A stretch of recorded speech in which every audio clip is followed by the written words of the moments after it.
Coming up on the Paper Talk today, we're looking at Thomas Tuchel. It looks like there is a little bit of momentum gathering around the idea of the former Chelsea boss coming here to Old Trafford to take over from Erik Ten Hag. Is there any truth to it? Let's find out.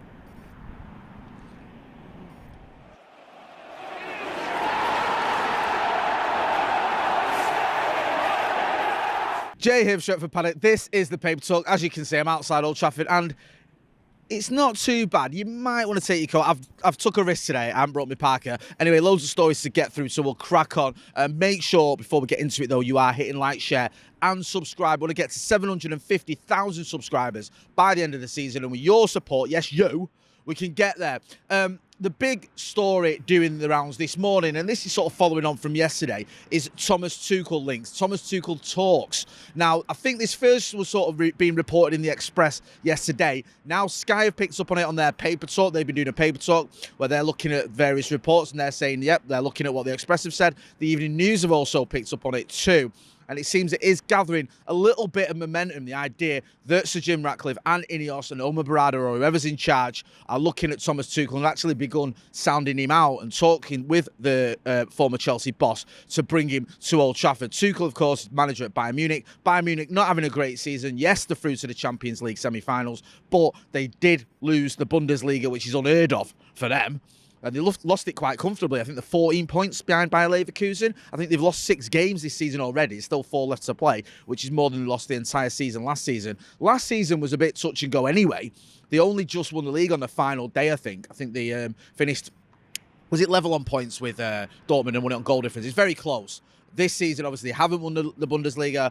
Not been a great season. Tuchel leaving at the end of the campaign. Talk of him coming to Manchester United. Talks happening with Ineos. We'll have to wait and see what happens there. Get involved in the comments in the chat. Let me know what you think about Thomas Tuchel. I think there's still, when I was speaking yesterday, we did a live video in the morning for the news about Erik Ten Hag leaving, and it still seemed like there was a lot of United fans that were backing him. We did a poll. I know it's not exactly scientific. There's only a smaller sample size, but the majority of fans were saying, look, they stick with the manager till next season or give him next season because they appreciate the fact that a lot of these players are underperforming. He's had injuries. We want to see him being given a chance under Ineos.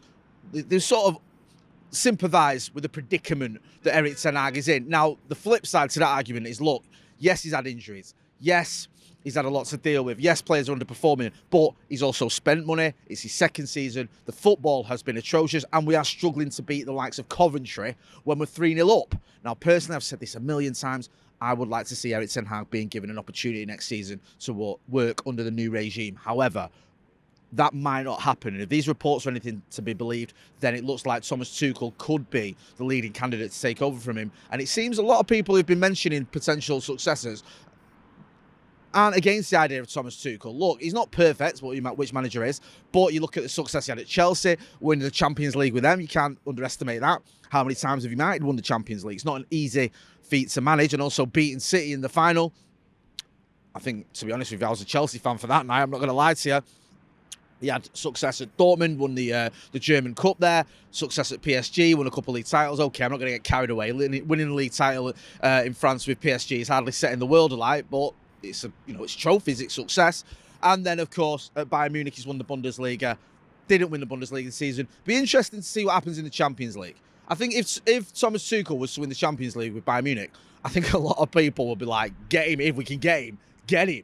If you can get someone who's won 2 Champions Leagues at 2 different clubs, then by all means get him. I mean, Jose Mourinho did it. You could argue he wasn't a complete success at Manchester United, but one of the reasons that Jose Mourinho was wanted as well wasn't just because of the fact he won the Champions League a couple of times. It was also because of the fact that he'd won the Premier League several times as well. However, Tuchel looking like the leading candidate. And also, Sky Germany are reporting that Ralf Rangnick could be the successor to Thomas Tuchel at Bayern Munich. Apparently, Bayern Munich are looking at Rangnick to take his Gegenpress to the Allianz Arena. Ralf Rangnick, of course, he managed there for, was it about 7 months, 6 months, whatever it was.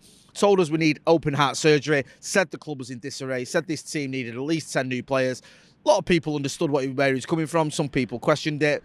he's been pretty much proven right, to be honest with you. The trouble with Ralph Rangnick wasn't his press conferences. I enjoyed them. He said the things you needed to hear, and he was pretty honest. The trouble was the football under him wasn't great, and it was a bit of a strange move getting in someone who spent, like, I think 2 of the last 10 years in the dugout to come into a Manchester United team that, by his own admission, was in a bit of disarray. However, him going to Bayern Munich does make a little bit more sense. Very well respected in Germany, can go into that Bayern Munich side and hopefully for them, turn things around. A couple of other stories doing the rounds as well. A lot of it is from following on from yesterday, the usual sort of rumours, reports, stories that Erik Ten Hag is on borrowed time, that Ineos have already made the decision or are close to making the decision. James Ducker in the Telegraph basically saying that Erik Ten Hag's on trial. That he's basically on trial for his job now. He's got the last few months or last month or whatever it is to try and save his job, which is nothing new. I think a lot of us suspect that he might have to win the FA Cup to have any chance of keeping his job. Whether that's going to happen, whether he's going to win the FA Cup, remains to be seen. Obviously got Manchester City in the final. Even if he wins the FA Cup, some suggesting that might be enough, but I think it could be. Big if though, innit? Big if to win that game. We'll have to wait and see what happens there. Hopefully it won't be a repeat of last year's final where after 20 seconds it felt like the game was already done and dusted. Another story, I think this is from, I've seen it in Caught Offside, coming via Football Insider, 1 or 2 other websites reporting it as well, that United are looking to get a deal for Jarrad Branthwaite done sooner rather than later. Get that deal done as quickly as possible because obviously Branthwaite has been a long-term target. United feeling like if you wait too long or wait longer, it's going to sort of drag on a little bit. Try and get that deal done early. You know you want him. Apparently, you know, he's gettable. The player wants to come here. So the Ineos or the new hierarchy looking to get that move made quickly.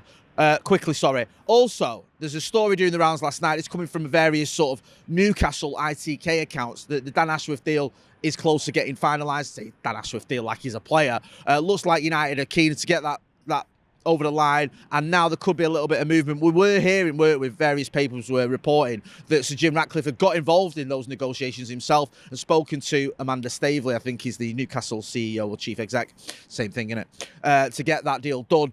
Newcastle were playing hardball. At first, he wanted 20 million quid. Then there were reports that they wanted 10 million quid. United weren't willing to pay that. Then there was other reports that they wanted Dan Ashworth to come after the transfer window. That seemed like a bit of a non-start for Manchester United because we want him to come here and get a grip of the transfers during the window, not after it. That makes no sense whatsoever. However, looks like a deal could be done. The reports that I'm reading, and there's a lot of sort of noise around it on social media, is that Newcastle are saying that, well, you can have him, but we don't want him to start targeting players that he already had targeted for us. It seems a bit messy, that one. We'll have to wait and see what happens, but if you can believe some of these accounts, which seems to know what they're on about from the Newcastle point of view, then we couldn't expect to see Dan Ashworth hopefully joining the likes of Jason Wilcox and Omar Brada as part of the new setup here under Ineos. I'm going to leave it there. I'm going to be back later on. We've got what day is it? Where am I? Who am I? It's Tuesday. We've got a special video coming out later on today on Mason Mount, so make sure you check that out. I've been Jay Motty. This has been The Paper Talk. Don't forget to hit like, share and subscribe. Thanks for watching.